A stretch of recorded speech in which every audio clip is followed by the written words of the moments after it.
지난 연말부터 공연을 시작한 뮤지컬 블러디 러브, 일명 체코 드라큘라로 알려진 작품인데요. 이 공연은 과연 어떤 이야기를 담아냈을까요? 지금부터 함께 살펴보겠습니다. 이 작품은 기본적으로 소설 드라큘라를 그 원작으로 하고 있습니다. 사람의 피를 빨아먹는 드라큘라가 등장하고 그를 상대하려는 헌터 반헬싱이 등장하죠. 공연은 이제 고전의 반열에 들어간 이 서사를 현대적으로 재해석하고 있는 작품입니다. 가장 먼저 눈에 들어오는 것은 계속되는 개정 과정에서의 현대화인데요. 본작의 서사적 배경은 크게 둘로 나뉩니다. 1막에서는 1462년 트란실바니아 땅을 배경으로 드라큘라에게 일어난 비극적 사건을 다루죠. 반면 2막에 들어서는 500년 뒤인 1962년 미국 라스베가스를 배경으로 이야기가 펼쳐집니다. 화려한 빛으로 가득한 도시 속 드라큘라, 조금은 어색한 조화일지도 모르겠습니다. 카지노에 몰린 파티 복장의 사람들, 방송과 자동차 등 현대적 감각의 소재 등이 이야기 속에 복잡하게 뒤섞여 있죠. 그리고 그 중심에는 작품의 주인공인 드라큘라가 자리를 잡고 있습니다. 이처럼 현대적 감각 위에서 드라큘라라는 소재를 활용한 것이 이 작품이 가지고 있는 가장 큰 특징이 아닐까 싶네요. 이어서 살펴보겠습니다. 이제 작품의 서사에 대한 이야기를 해보려고 합니다. 특히나 1막의 이야기에 집중을 해보고 싶어요. 1막의 배경인 1462년은 중세시대의 막바지라고 할 수 있겠습니다. 실제 역사를 기준으로 따졌을 때는 십자군 전쟁의 영향권에서 벗어났지만 여전히 종교적 영향력이 남아있는 시대죠.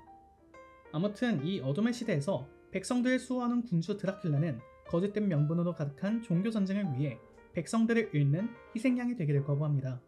군주의 입장에서는 참 멋진 선택이죠.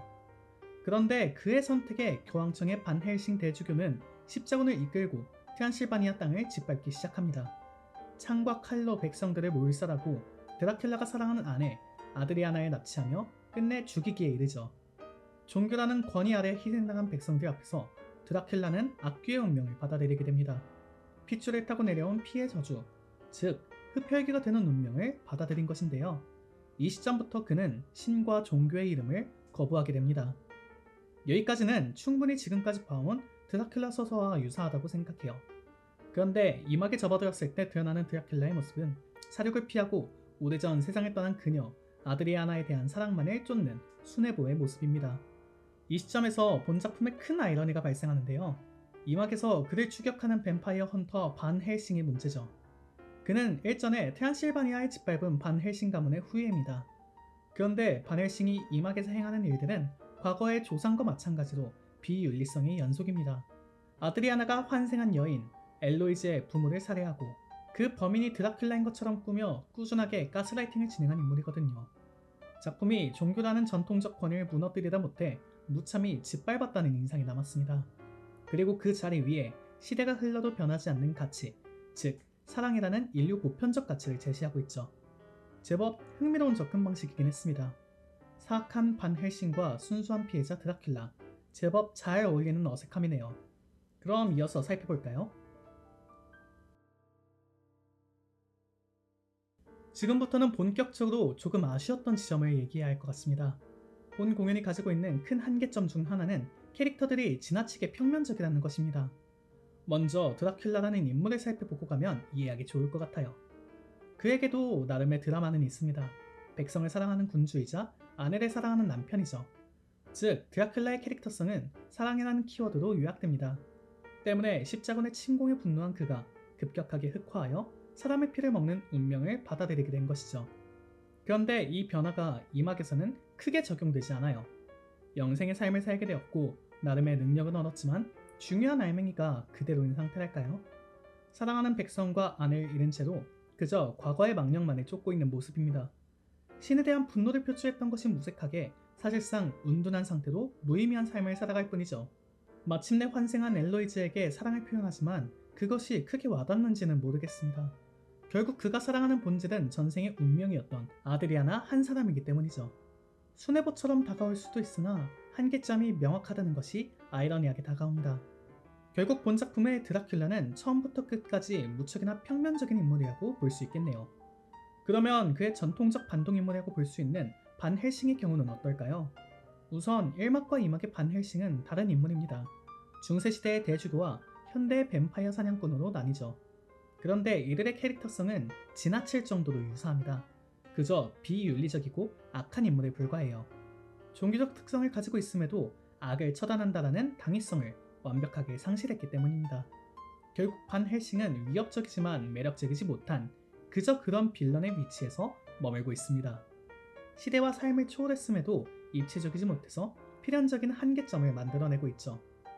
그나마 작품에서 가장 드라마틱한 변화를 가진 것은 실제로 인물이 변화하는 아드리아나와 그녀의 환생인 엘로이즈입니다. 그러나 그 각각의 캐릭터성마저도 따로 놓고 봤을 때 지나치게 평면적이기에 관객의 입장에서는 마음껏 몰입하기 어려웠던 것 같아요. 뮤지컬 블러디 러브는 원래 드라큘라라는 작품명으로 제작된 바 있습니다. 오디 컴퍼니의 대표 작품인 브로드웨이 드라큘라와는 또 다른 체코 뮤지컬 드라큘라죠. 과연 두 작품은 얼마나 다를까요? 일단 본작만이 가진 독특한 특성이 있습니다. 일명 피해 천사라고 불리는 안무가들의 존재인데요. 나름 매력적인 캐릭터들이라고 볼 수 있겠습니다. 드라큘라가 느끼는 감정선을 안무로 무척 잘 표현해주고 있거든요. 피해에 대한 충동, 분노, 떨림 등의 어두운 감정이죠. 그러나 이들의 명확한 한계점은 이 캐릭터들이 이마까지 잘 연결되지 않는다는 점이 있겠네요. 무대 연출의 측면은 어떨까요? 자본력 규모의 차이도 있겠지만 화려한 무대 연출을 큰 장점으로 내세우는 오디 컴퍼니의 드라큘라와는 다르게 연출의 한계가 눈에 두드러지기 시작합니다. 본작은 트란실바니아와 라스베가스라는 시공간에 드라마틱한 차이가 존재하지만 연출의 측면에서는 그 변화가 와닿지 못했어요. 제한적인 무대 세트와 LED 기술에 의존한다는 인상이 강하게 남았던 것 같습니다. 두 작품 사이의 가장 큰 차이점은 역시나 음악에 있을 것 같습니다. 오디 컴퍼니의 뮤지컬 드라큘라는 국내에서 큰 사랑을 받고 있는 작곡가 프랭크 와일드온의 음악으로 무장하고 있습니다. 덕분에 프레시 블러드, 러빙 유 킵 미 얼라이브 등 훌륭한 음악들이 사람들의 사랑을 받고 있죠.